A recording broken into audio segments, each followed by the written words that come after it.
অভিযোগ উত্থাপিত কৰিছে যে হিমন্ত বিশ্ব শৰ্মাৰ পৃষ্ঠপোষকতাত শিৱসাগৰত মিয়া খেদা আন্দোলন সেইটোতো মোৰ পৃষ্ঠপোষকতাইতো হ'ব আৰু কাৰ পৃষ্ঠপোষকতাত হ'ব মইতো কৈ আছো যে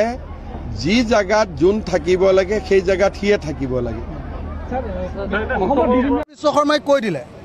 যে শিৱসাগৰত মিয়া খেদা যিটো আন্দোলন হৈ আছে সেইটো বোলে হিমন্ত বিশ্ব শৰ্মাই অৰ্থাৎ অসমৰ মুখ্যমন্ত্ৰীয়ে পৃষ্ঠপোষকতা কৰি আছে খোলাখুলিকৈ কৈ দিলে নে নাই কালি আপোনালোকৰ সাংবাদিকবিলাকে সুধিছিলে যে অখিল গগৈয়ে কৈছে শিৱসাগৰত মিয়া খেদা আন্দোলনটোৰ পৃষ্ঠপোষকতা তলে তলে হিমন্ত বিশ্ব শৰ্মা মুখ্যমন্ত্ৰীয়ে দি আছে মুখ্যমন্ত্ৰীয়ে লগে লগে খোলাখুলিকৈ কৈ দিলে যে হয় শিৱসাগৰত মিয়া খেদিবলৈ মই মানুহক লগাইছোঁ কৈ দিলে নে নাই পৃষ্ঠপোষকতা কৰিছে বুলি ক'লে এতিয়া গুমৰ ফাঁক হৈ গ'ল আৰু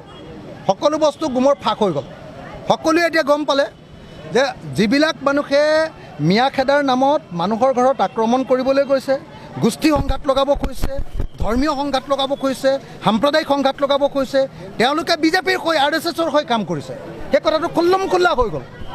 হিমন্ত বিশ্ব শৰ্মাই তেওঁলোকক পৃষ্ঠপোষকতা কৰিছে সেইটো হিমন্ত বিশ্ব শৰ্মাই কৈ দিলে তাৰ পাছত আৰু তেওঁলোকে নাকটো ক'ত থৈছে তেওঁলোকেহে জানে